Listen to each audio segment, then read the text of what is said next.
Hello and welcome to Codician.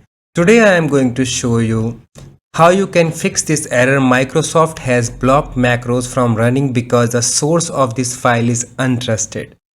So if we go ahead and try to enable macros by going to File, Options, Trust Center and Trust Center Settings, and then going to Macro Settings, you will see that this is enabled. In case this is not enabled, you can enable it.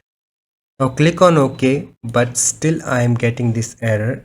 So the solution is very simple. You have to right click, go to properties and click and check this box as unblock and click on apply and OK.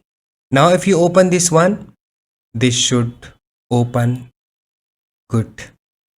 For similar kind of videos and tricks, you can subscribe to my channel. Thank you and have a nice day ahead. Bye bye.